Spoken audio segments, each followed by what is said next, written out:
Welcome back to another episode of Light Beer, Dark Money. I'm Sean Noble. I am Chris Clements. And we are coming to you from Washington, D.C., and we have our regular guest. Yes, three. This is number three. This is three. This is three. In person, yet again. You came and visited us in the studio last time, Andy Biggs. Good to see and you. Off camera, we pretty much talked about what we need to talk about. But well, it's good to see. Good to see you guys in D.C. I'm telling you. You get lonely here. Yeah, yes, it's an island here. Seeing Chris actually dressed up yesterday threw me for a loop. He did. You threw me off my groove. I had to think, who was that dude? He looked good. I know that guy. it's out of context, out of mind. That's right. In the Capitol Hill Club. Of all places. That's right. That's right. Well, and I mean the fact that I'm wearing a collared shirt. You're wearing a collared shirt, and I still have a sport coat on. So not shorts. Must be something new. It is DC. We gotta elevate our game just a little bit. So thanks for being here. Yeah, there's a lot going on. Yeah. Oh yeah. So let's start with the thing that happened the longest ago, the debt ceiling. Okay. That was last week. There's a lot since then. Give us. I mean, we have had. So, I have had the argument on this podcast. I've made the argument on this podcast that Biden started at, "Hey, I'm not doing anything. It's a clean debt or nothing." The fact that we got him off of that, I thought was a win. Mm-hmm. Now, Russ, we've had Russ vote on a previous episode say, not really a win. I mean, yeah, that's fine, but not even nearly far enough. I'm assuming you're kind of where he is, because you actually voted against the original Republican bill that they called it limit, save, grow. Yeah, I had to remind him of that. I know Andy voted against that bill too. I think the L was less, the S was sane, and I don't know. So I don't know how detailed you guys want to go on that, but I mean the original proposal, most of the cuts and rescissions were actually stuff that I had put together and worked on. It was part of the plan I put out months ago. And I was flattered that so many people finally came around to that. I was a little bit hurt that they added a $1.5 trillion increase in national debt in a 7-month period. I mean, that's basically admitting that you're about $2.8 trillion a year in national structural deficits. Right. So you're going to have to raise the national debt. Yeah. And even with my plan, you had a series of rescissions that would have basically clawed back money that was out there, everything from the IRS funding to the student loan debt forgiveness to the IRA, Green New Deal stuff that was in there. All of that even did not produce a significant amount of actual reduction in our what I call our deficit spending nut. But what it did was it would buy you time, right, by doing that. And the compromise those guys made, the people who made the deal on that, they said, what we'll do is we'll take $131 billion in real cuts by going and capping in 22 levels, and we'll renegotiate again the following March, right? That was the theory. This new deal that came out, basically most people don't realize this, we now no longer have a debt cap. There is no ceiling on our national debt today. It was completely lifted off. And it'll be lifted off until January 1st, 2025, which means that you can't even make it really a campaign issue, right? Because you've kicked it past the campaign. So when you say there's not a debt, but it comes back, so it's basically a temporary lifting, or is it just... So it's not a date thing. It's a number thing, but it doesn't. No, it's a date thing. There is no number. There's no cap. They didn't say like $4 trillion you can raise it, or $3 trillion, whatever they wanted to do. They just said there's no cap, and we will reimpose a cap if we choose to reimpose a cap on January 1st, 2025. Wow. So you can see immediately that is so irresponsible. And then I remember they were calling me up because I guess I warrant some special attention or something. So they were calling me up and they were saying things like, "Andy, this is going to be transformative." And I said, "Well, what part's going to be transformative? I really like to know." And they said, "Well, the transformative part will be the admin Pago." And I said, "Okay." So what that means for people, if you watched yesterday, we actually passed the REINS Act. Mm-hmm. Now, the REINS Act is great because it says if you're going to impose a rule that's going to impact the economy over $100 million, Congress has to vote on it affirmatively rather than in a negative. So we don't negative it, we actually affirmatively endorse it. So that's not bad. So ostensibly, that's what the admin Pago was. Basically tracked at the same number, 100 million. But they provided a clause in there so Biden's director of Office of Management and Budget could, for any reason, waive the admin Pago requirement. Yeah. So you see all of a sudden the so-called savings is gone because this is a hard left liberal attorney that runs that. And when I talked to Democrats, they said, the admin Pago, we don't care about that. Yeah. Because they know that they're going to get the waiver. Exactly. Every Every time you get the waiver. And then to make matters worse, if we were to call into question and say, well, we want to challenge the waiver, they actually said there could be no judicial challenge to that decision. See, so this is I don't want to say anything bad about the negotiators, but I will say they got their pants pulled down and their bottoms spanked pretty hard here by the Biden administration. So that's where you are. That's so where I I'm- call it a win and you call it a spanking. All right. Well, somewhere in between. Maybe. maybe leaning more towards the spanking. Maybe. part. Well, the other thing that we talked about that I was hopeful for within the process, and we were talking about this offline a little bit, is that can now Republicans, and we saw a little bit of this week, Ways and Means, can now Republicans get their act together and pass appropriations bills and run through regular order and utilize the power that they have moving forward?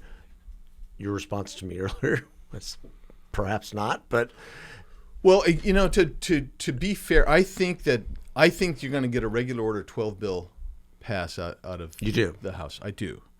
The problem is right now. Again, I know I'm getting into details that maybe people don't want to hear, but the agreement that I didn't make, but that others made with the first deal was that all the spending would be written for discretionary, but written to 2022 levels. Yes. Right. And so that's what they're telling the public is that, we're writing to 2022 levels. And that would net you, if it was true, that would net you $131 billion in savings, which is pretty weak. 131 billion. Yeah, That's it? for the year. Yeah, that's right. Oh, well, that's. Yeah, I mean, it's something, but that's pretty small. yeah. Well, that's here's a the rounding error. Here's the kicker for you, Sean and Chris. I know you guys will get this, but what they're going to do is they're going to rescind $115 billion of spending that's out there, and we're talking.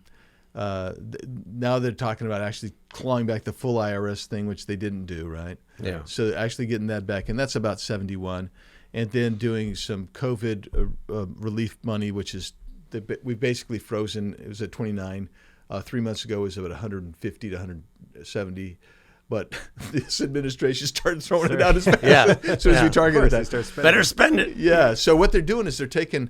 They don't really want to spend the 2022 levels. I remember I told you it's 131 billion is your savings. They're actually rescinding about 115 billion, and then writing up back. So you can see that the real net savings there is the difference between the 115 and 131. So maybe 16 billion. 16 billion in net savings. Yeah, joy. That's Which is the less than ugly a part of rounding this error. town. That's the ugly part of this town.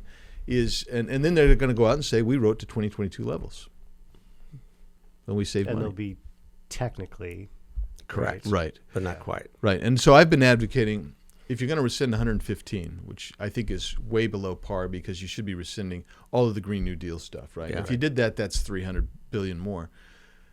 You should be buying down to previous levels. So you could actually. If you did that, you could probably buy down to 2020, maybe 2019, probably 2019 levels, because 2020 is when you started moving up with the COVID money. Yeah. So you can get down to 2019 spending levels on the discretionary side. If you did that, you don't actually have to raise the debt ceiling because those 2019 discretionary spending levels are actually within our revenue level. So that was my argument 3 or 4 months ago. Still remains my argument, and that's where we're going. pretty lonely argument. You know, it reminds me of when Alexander Hamilton went to the Constitutional Convention, And Madison writes this. He says, Hamilton came in and proposed a monarchy. Many viewed his arguments with approbation, but no one voted for it. And that's what I got. I got a lot of love for the idea. Oh, Andy, what a great idea. Yeah, we're at 2022, 23, whatever, you know. Yeah, not going to do it. That's But right. it seems to me that, I mean, if you really wanted to push the issue and push the administration, that's where that bill should have come out. That first bill at 2019, not 2022. I thought that was kind of ludicrous. Because all the spending happened in 2020. Why not claw all the way back to 2019? I think that's a great argument. Well, that's where I was. My argument was, because Kevin said this, the speaker said this. He said, look, this will get me at the table. I can start negotiating. And so my argument was, well, then you probably should negotiate at the most lowest. extreme. Yeah, get as far where if lightning struck and it happened, everybody you'd be content with that. But when I suggested that to Kevin, and by the way, because the ceiling the Limit Save Grow Act was not a ceiling, it was a floor to begin negotiating. Yeah. Right? So, because that's what we're talking about is what's your floor, and then do you have room to move? I remember telling Kevin this. I said, you could be an historic figure, you really could, because you would, by doing this plan, you would break the back of deficit spending and have a chance to put us and right the ship, and you would always be remembered for this remarkable thing. And he just laughed at me. He said, yeah, if I could get we could get 218 Republican votes for that, I would be an historic figure.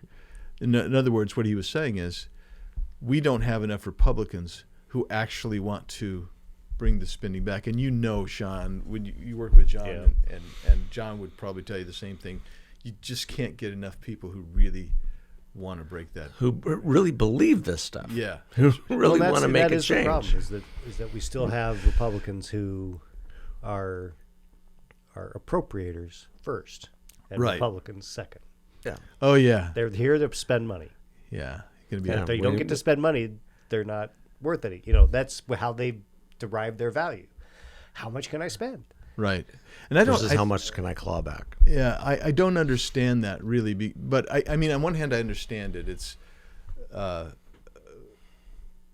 it pleases certain constituencies, you know, and quite frankly, when you start looking at it, we know that, for instance, when they say, well, we can't touch this area, we can't touch that area, it's because they've already made a deal with that constituency, that area, that special interest group, that those interest groups, that they're not going to touch that area. So they'll tell us, well, we're not going there anywhere near that on this.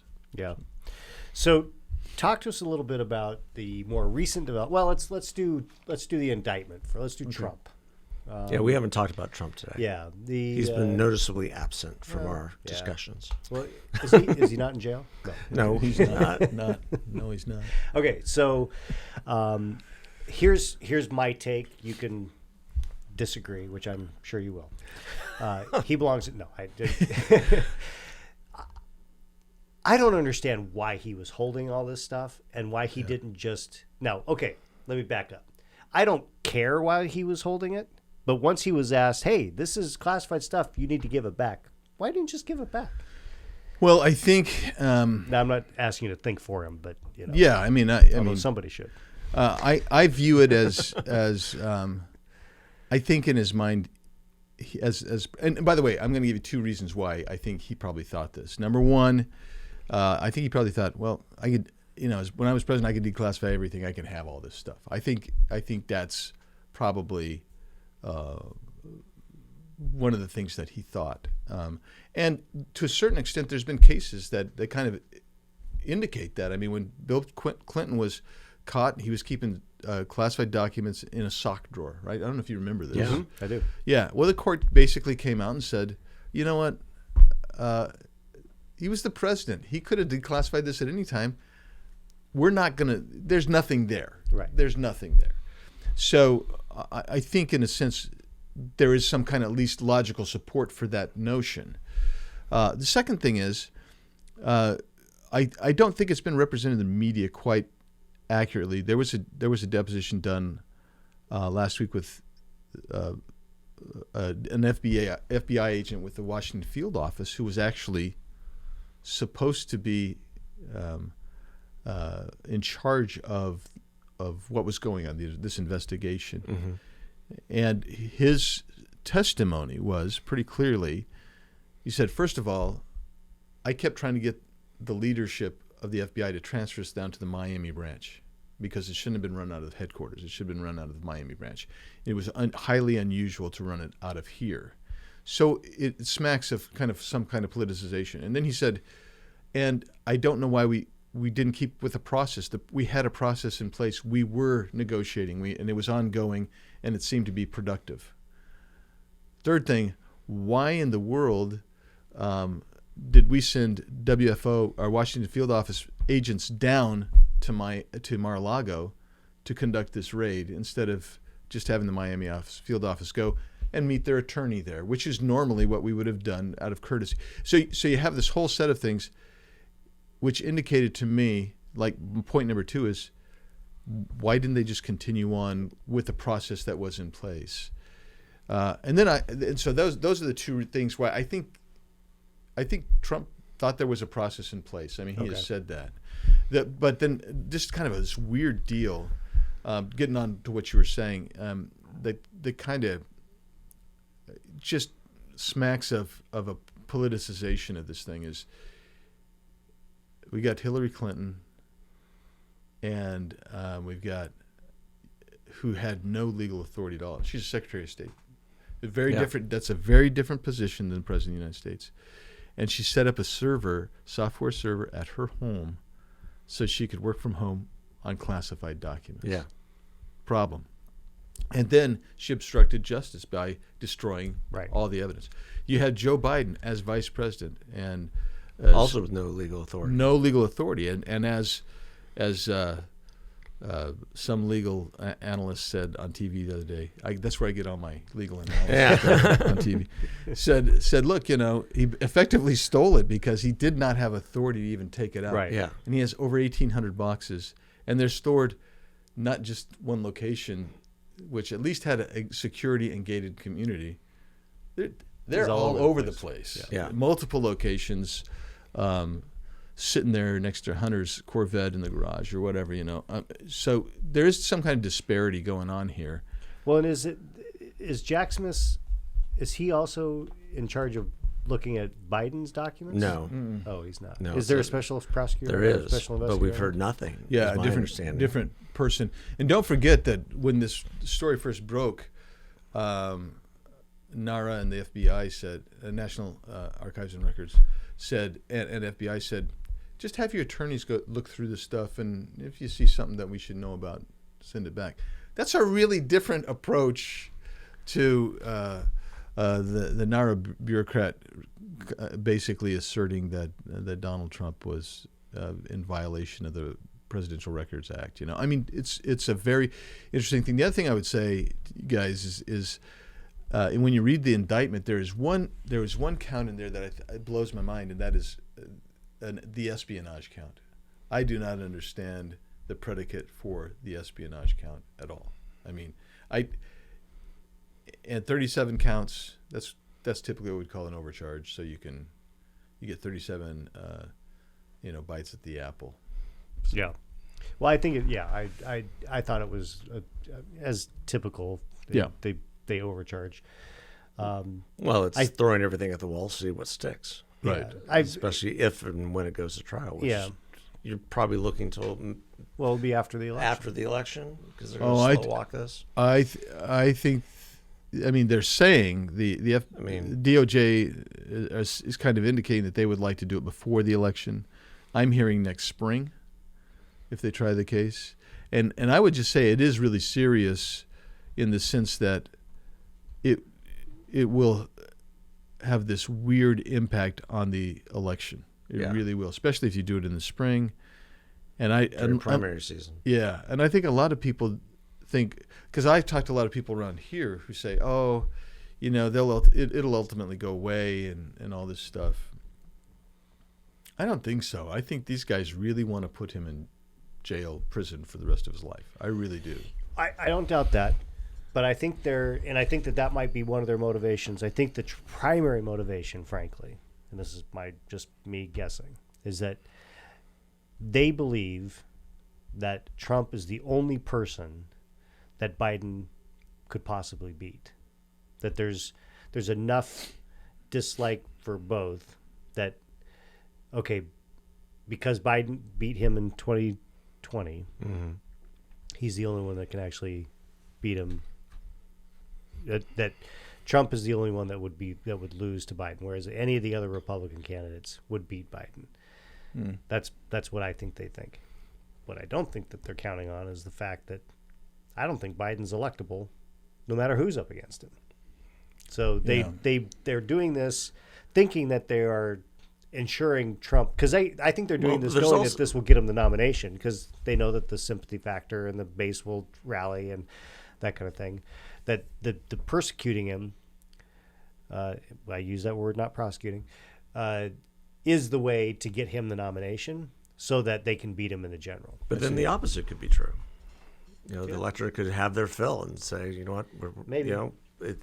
And you could see a surge of some of the other candidates. Right. It's interesting. I've heard both of these. Yeah.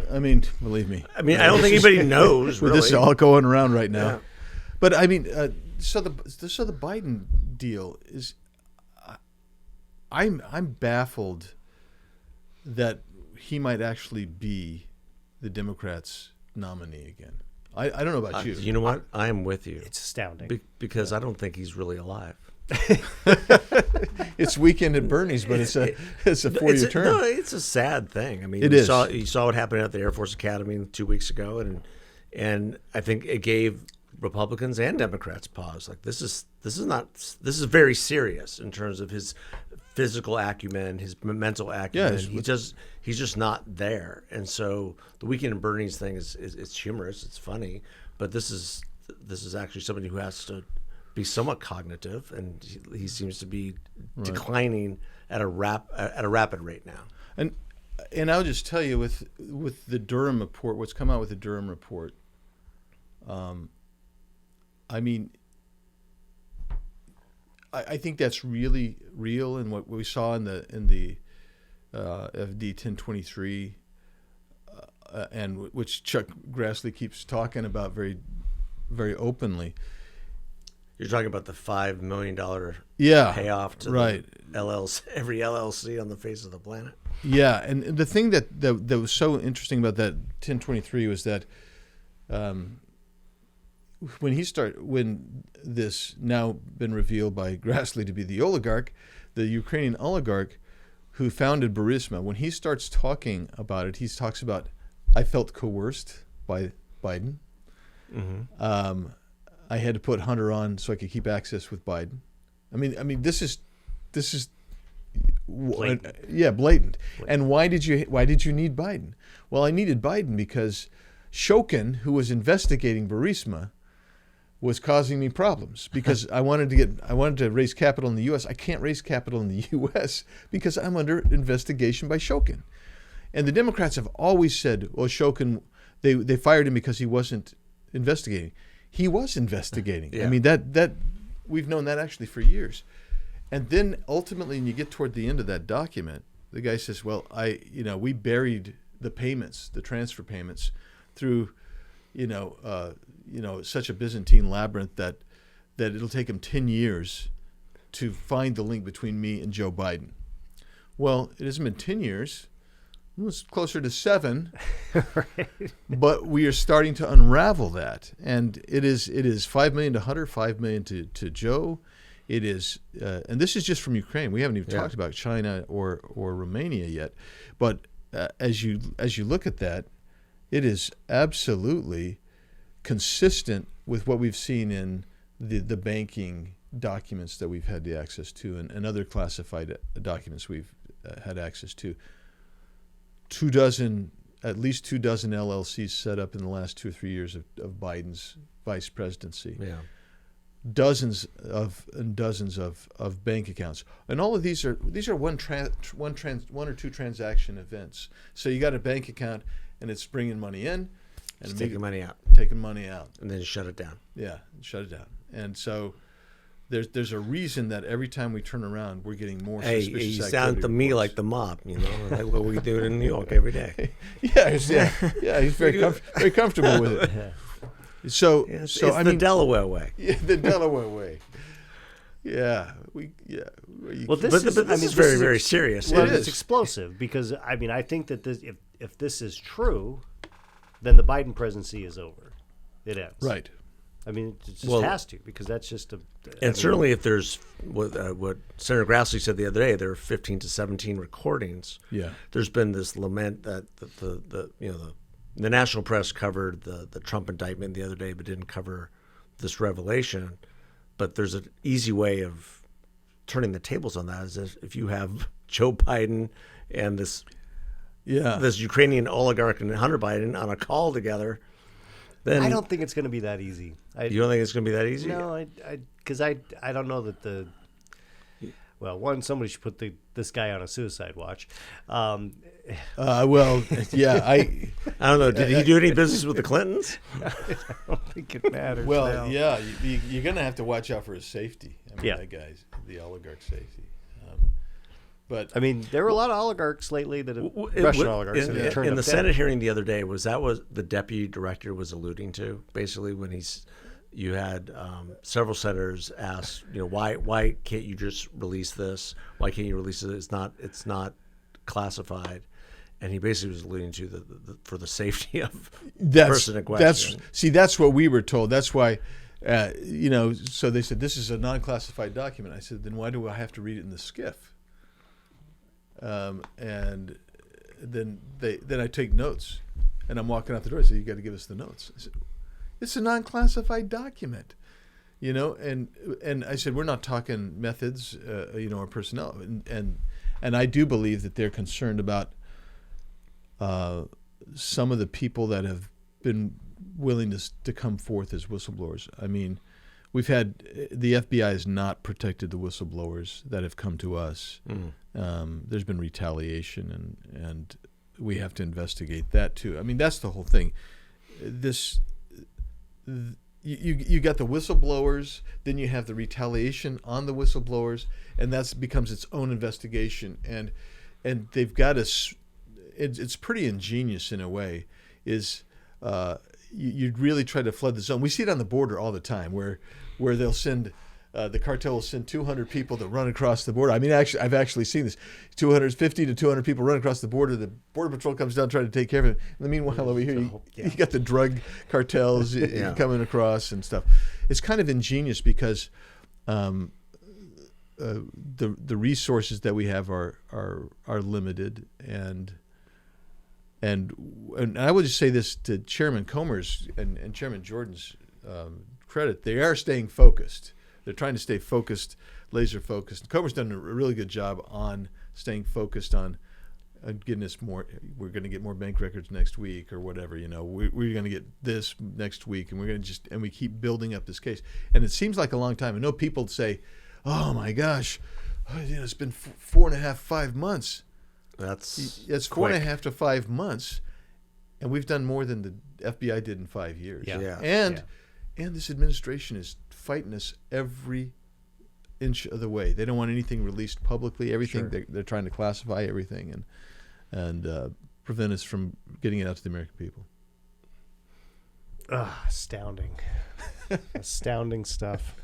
Did you think for a second, when you ran for Congress the first time, that this is what it would be like? Look, I thought that we're going to get in and I thought we're going to get in and repeal Obamacare. That didn't happen. Then we're going to repeal Obamacare. I thought we were going to do a tax package that was monumental. It was a pretty good tax package, but we've got stuff that they didn't bother to make permanent, and that's fallen off the side already. Right. Like immediate expensing. So all these things I thought we were going to do. I didn't know we were going to spend all our time dealing with the attack on Donald Trump, the Mueller investigation, 2 impeachments, and all of them are based on what the Durham report is pretty clear. An investigation was opened July 26, 2016. Hillary Clinton Foundation is being investigated, right? Hillary Clinton's being investigated for the confidential classified emails on her server. According to the Durham report, she okays this plan on July 26, 2016, where we're going to tie Donald Trump to Russia. So they give money to Perkins Coie. Perkins Coie then hires Fusion GPS, who hires in turn Christopher Steele. Yeah. And Steele, he's just making this stuff up. Yeah. And they said, well, where you get the information? Igor Danchenko. Well, who's Igor Danchenko? Well, Igor Danchenko just so happens to be a guy that they investigated in 2008 for trying to solicit espionage for Russia. Yeah. And everybody that's associated with him says he's not a credible dude. They don't believe him. He's here on a visa overstay, a fraudulent visa application. What's happening is, in that instance, what's happening is you got Danchenko's here, and Steele is paying him, but he's not paying him directly because Steele is a foreign company. Mm-hmm. You got to have a U.S. company. So there's a Russian guy. He goes to the guy, and that guy says, well, yeah, we can say you're working for me, but I'm not paying you, so somebody else has got to pay you. So they're laundering money through that. The whole thing was just made up whole cloth. Yeah. And that was the basis for the first impeachment, the second impeachment, the Mueller investigation, and Adam Schiff and these others still say there was Russian collusion. Durham, Mueller, Yeah. Horowitz, they all said that's not real. It was never real. And he's still saying it. Yeah. They're still saying it. Yeah. Well, we've had a consistent theme today in a lot of our podcasts, and that's the Biden gaslighting operation, the Democrat gaslighting operation. If you can say it enough times, you can get people to believe it. That's true. Let me ask you this: how do we get our country back? I mean, how do we get back to the point? I mean, you've got Trump being indicted, you've got this circus down in Miami, you've got everything that's going on with the Bidens. For someone like me, who grew up who grew up with Ronald Reagan and the values that he espoused. I was hopeful. I mean, these are nefarious people through and through in my mind. And so, how do we get our country back? Well, Trump's got his issues. Biden's got even more issues. It's just a mess. I would assert that if we're going to get this back, people. By the way, that is the number one thing I get asked. How do we get our country back? The second thing is somebody going to jail? Those are the two things I get, and they seem to be related. You know, Right.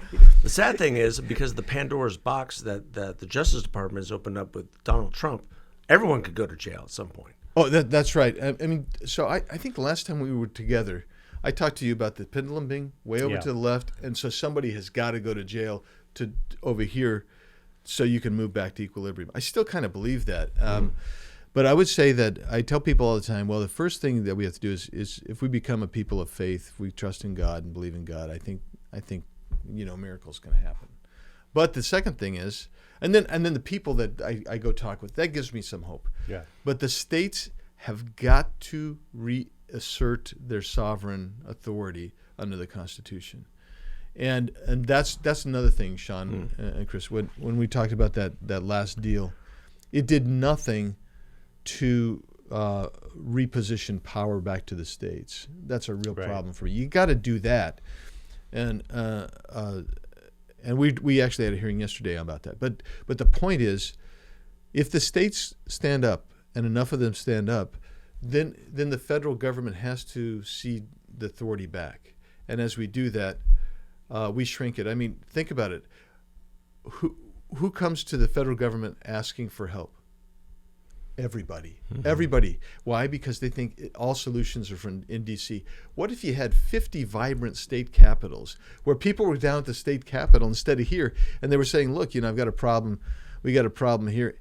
locally, those leaders would be who are much more in tune with the local issues, would be able to deal with that on a local level.